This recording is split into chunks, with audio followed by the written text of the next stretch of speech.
Hello મિત્રો, સ્વાગત છે તમારું મારા કિચનમાં રસોઈ હાઉસ ગુજરાતીમાં।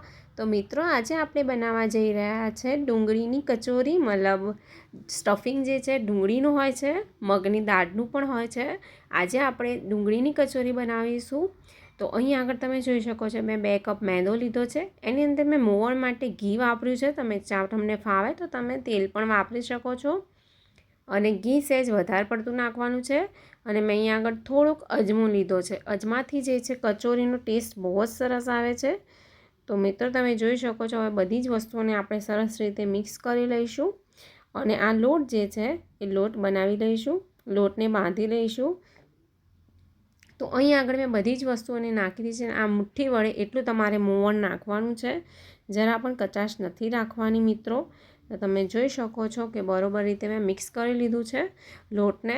અને હવે થોડું થોડું પાણી કરીને આપણે લોટ બાંધી લેવાનો છે। અને આ લોટ જે આપણે બાંધવા છે મિત્રો, એ લોટ આપણે થોડો જે છે સોફ્ટ બાંધવાનો છે, ઢીલો બાંધવાનો છે, કડક નથી બાંધવાનો। કડક બાંધી દશો જો આપણે મતલબ કચોરી જે છે એ ખસ્તા નહીં બને, કે જેવી કડક બહાર હોય છે ને મળે છે એવી નહીં બને।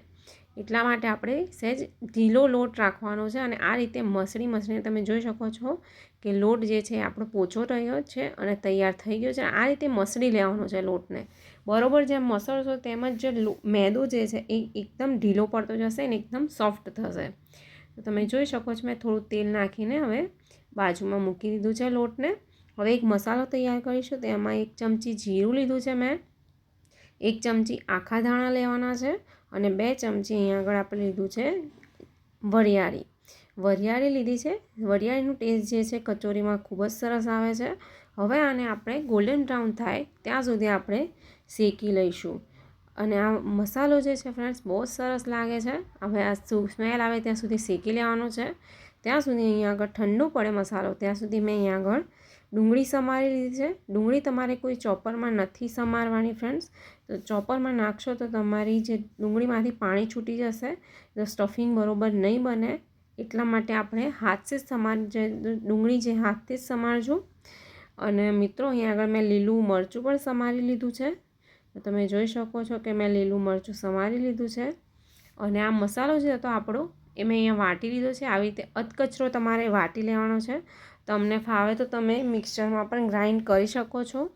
હવે મેં અહીંયા આગળ એક પેન લીધું છે, એમાં મેં તેલ લીધું છે, થોડુંક જીરું નાખી દઈશું અને થોડું હિંગ નાખી દઈશું। હિંગ સહેજ આગળ પડતી નાખશો તો તેનો ટેસ્ટ ખૂબ જ સરસ આવશે। અને આપણે જે મસાલો તૈયાર કર્યો હતો એ મસાલો નાખી દઈશું અને બરોબર રીતે મતલબ શેકી લઈશું। પછી આપણે અહીંયા આગળ આદુ મરચાંની પેસ્ટ નાખવાની છે, લીલા મરચાં નાખવાના છે ઝીણા સમારેલા, અને એને મિક્સ કરી લઈશું।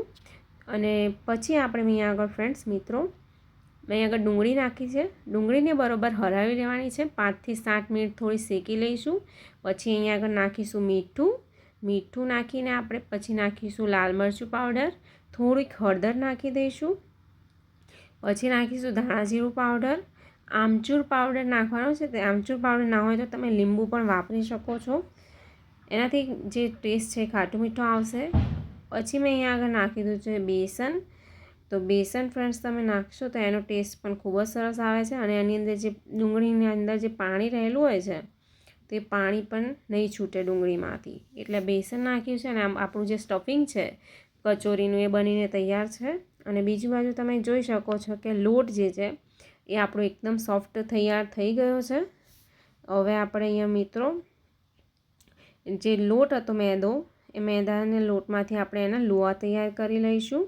તો તમે જોઈ શકો છો કે મેં લુઆ તૈયાર કરી લીધા છે। અને કંઈક આ રીતે તમારે જુઓ એક લુઓ લેવાનો છે અને હાથથી થેબીને એને ગોળ શેપ આપતા જવાનું છે। અને વચ્ચેનો જે ભાગ છે એ સહેજ જાડો રહેશે અને બાજુથી જે ભાગ છે એ પાતળો રહેશે। હવે વચ્ચે આપણે સ્ટફિંગ મૂકી દઈશું।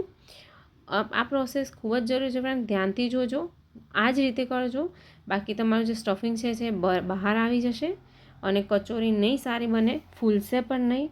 અને આ જ રીતે તમારે હાથથી થેબીને કચોરી બનાવવાની છે, કચોરીને વણવાની નથી। તમે વણશો તો તમે ફૂલશે નહીં આપણી જે કચોરી છે એ। તમે આ જ રીતે હાથથી બનાવીને તૈયાર કરી લીધી છે। આવી જ રીતે બધી જ મેં કચોરી બનાવી લીધી છે। હવે આપણે એને તળી લઈશું। તો તો મિત્રો તમે જોઈ શકો છો કે તેલનું ટેમ્પરેચર આપણે ફાસ્ટ નથી રાખવાનું, એકદમ ધીમું રાખવાનું છે. અને તેલ જે છે તેલનો ગેસ જે છે એકદમ ધીમે રાખવાનો છે અને ધીમા ગેસે જ આને તળવાની છે. તમને કમસે કમ 5 થી 7 મિનિટ તો થશે જ આને બનાવતા માટે. અને જેમ જેમ તે તળાશે એમ એમ આપોઆપ ફૂલશે મિત્રો. એની ટેન્શન નહીં લેવાનું તમારે. ફાસ્ટ નહીં રાખતા ગેસ, પણ જો ધીમા ગેસે તમે તળશો તો જ તમારી જે કચોરી જે છે ખસ્તા બનશે, એકદમ ક્રિસ્પી બનશે. તો એટલા માટે તમે જોઈ શકો છો કે હવે આ ગોલ્ડન બ્રાઉન થઈ ગઈ છે આપણી કચોરી. તો અહીંયા આગળ હું પ્લેટમાં નીકાળી લઉં છું મિત્રો. અને મિત્રો તમને આજની મારી રેસીપી સારી લાગી હોય તો પ્લીઝ પ્લીઝ પ્લીઝ મારી વિડીયોને લાઇક કરો, સબસ્ક્રાઈબ કરો અને વધુને વધુ શેર કરજો. અને મેં અહીંયા આગળ કચોરી સાથે ચટણી લીધી છે મિત્રો.